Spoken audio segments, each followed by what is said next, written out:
Hey, founders, happy Friday. It's Tanya here with more financial intel and insight to blow your mind and build your bottom line. All right, so today I have a question for you, and it is all about marketing. And the question is, do you actually struggle with putting your marketing budget together and where to actually find those numbers from? If so, this video is for you because today I am breaking down this concept that is called customer acquisition costs, CAC. So first of all, what are customer acquisition costs? As the name may imply, it is the money that your business, is out of pocket to acquire a new customer. It's really that simple. Now, how you actually determine the number is that you are going to go to a previous period. Now, here's my recommendation. We're filming this call. It's March 22nd. Most of you are going to have your numbers for 23 together at this point. So I'm going to recommend that you go to your 2023 numbers and take a look at all of the expenses that you incurred for marketing efforts to generate new sales in your business. So this could include people, could include your salespeople, any social media consultants that you had, anybody that you brought in to actually build a strategy for you. It will include any expenses incurred to create new content, so writing or visual. It will include any software that you subscribe to. It'll include any advertising that you paid for. You get the gist, right? Go through and look at all of your marketing expenses that you incurred for last year. Now, I also want you, the next number I need you to take a look at how many new clients did you sign up for 2023, right? So that might be a tougher number to figure out, but definitely get in there and figure out how many new clients did you generate for that same period of time that you're measuring the expenses. So let's just say hypothetically, you add up all your expenses, you end up at $50,000 in expenses for marketing.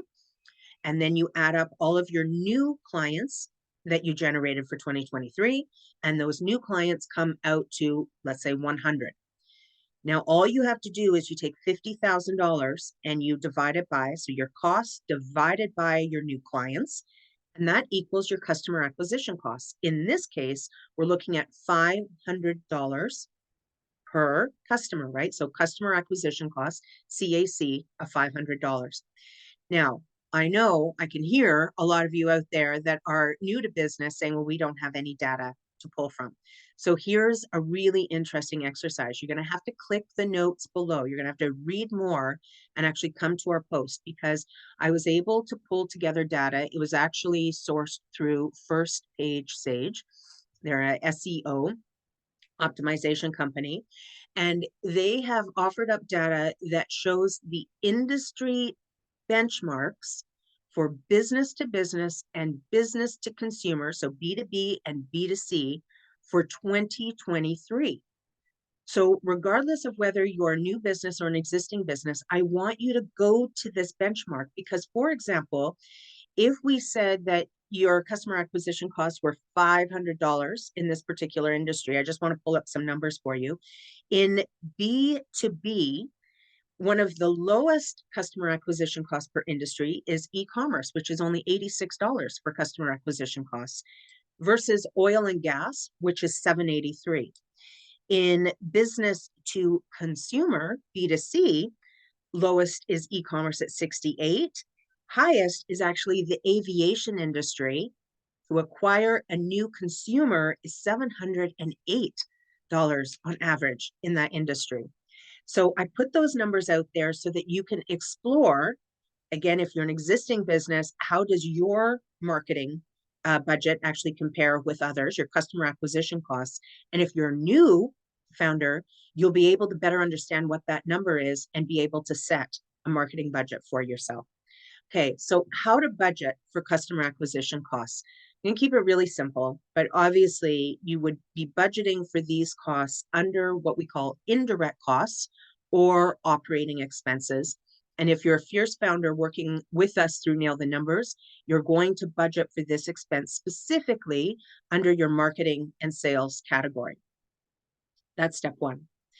Step two, again, if you're a fierce founder, what we would encourage you to do is to now take that customer acquisition costs and you can layer that into your direct costs so that it can inform your pricing, right? So you're going to bring it over to your direct cost calculator so you can actually see, to acquire that customer, what is the cost and how is that going to inform your pricing going forward. So there's an extra layer there. If you're a financially fierce founder, we want you to be able to take that into your direct cost calculator and budget for it there.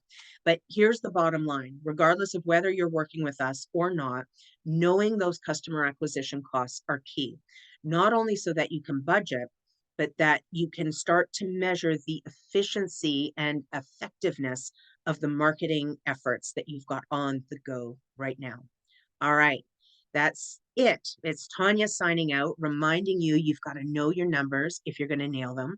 And if you like tips like this, please hit the subscribe button, because I come to you every week with more intel and insight to blow your mind and build your bottom line. Okay, until next week, make it a fierce one, make it a good one, and we'll see you then. Bye for now.